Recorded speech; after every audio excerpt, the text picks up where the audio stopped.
عام دنوں میں شعبان کے کسی بھی دن روزہ رکھا جائے تو وہ بڑی فضیلت کا سبب ہے، دوسرے مہینوں سے زیادہ ثواب ملتا ہے شعبان میں روزہ رکھا، اس لیے کہ رسول کریم صلی اللہ علیہ وسلم کی سنت تھی، اتباع سنت میں اگر رکھے گا تو ثواب زیادہ ملے گا۔ اور اسی شعبان کے اندر اللہ تعالیٰ نے ایک رات رکھی ہے جو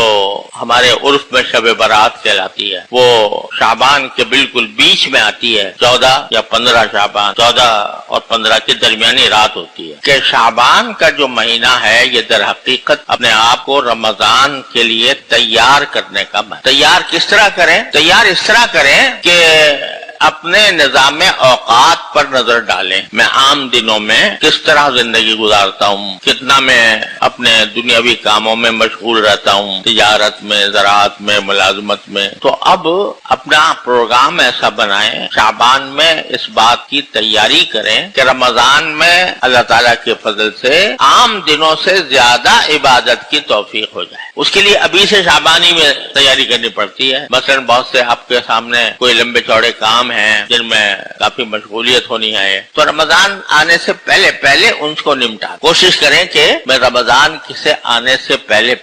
ان چیزوں یا ان کاموں کو نمٹا دوں جو مجھے فوری طور سے درپیش ہیں، تاکہ رمضان میں میری مصروفیت کم ہو۔ بہت سے لوگ تو ایسے ہوتے ہیں کہ جن کے دن اور رات ان کے اپنے اختیار میں ہوتے ہیں، بھئی میں اگر دن میں چھٹی کرنا چاہوں تو کر سکتا ہوں۔ تو ایسے لوگ تو خاص طور پر کوشش یہ کریں کہ رمضان کے مہینہ دوسری مصروفیات سے اپنے آپ کو کنارہ کش کر کے رمضان کے حقوق ادا کرنے کے لیے تیار، اگر اپنے اختیار میں ہے۔ بھئی اور سارے کام بعد میں دیکھیں گے، رمضان کے اندر تو بس اللہ تعالیٰ کی طرف رجوع کا اہتمام کریں۔ اور بعض ایسے حضرات ہوتے ہیں کہ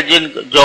اپنے اختیار میں نہیں ہے، ملازم ہے، مثلا ملازم پیشہ، تو اب اس کو تو ڈیوٹی دینی ہے، اور ڈیوٹی دینی ہے تو وہ یہ نہیں کر سکتا کہ بھئی میں اپنی ملازمت کے جو 8 گھنٹے ہیں اس کو 6 گھنٹے کر لوں یا 5 گھنٹے کر لوں، خود اپنے اختیار میں۔ تو اس کے بارے میں نبی کریم سرور عالم صلی اللہ علیہ وسلم سے جو بات ثابت ہے وہ یہ ہے کہ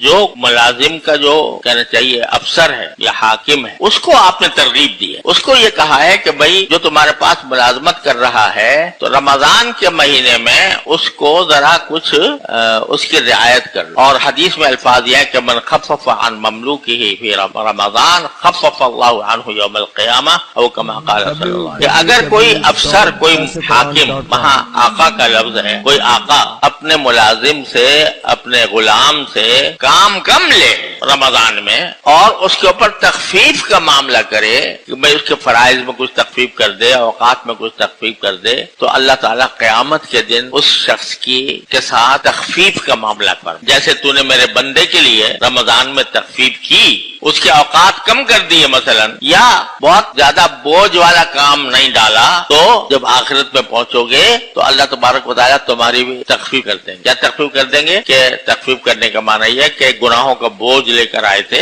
اعوذ باللہ، تو اللہ تعالیٰ اس بوجھ میں کمی کر دے گا، اس بوجھ میں کمی کر دیں گے۔ تو اگر تم یہ کام کرو گے کہ اپنے ملازم سے، اپنے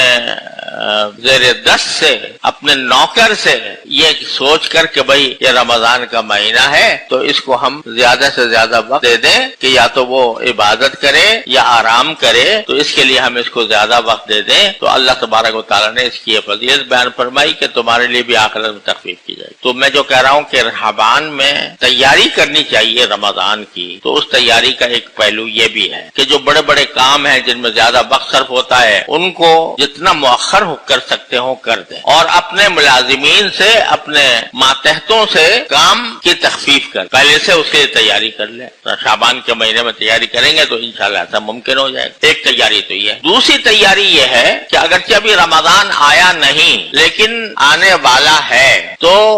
اپنے دل کو اب رفتہ رفتہ اللہ تعالیٰ کے ذکر کی طرف متوجہ کریں۔ اللہ تعالیٰ کے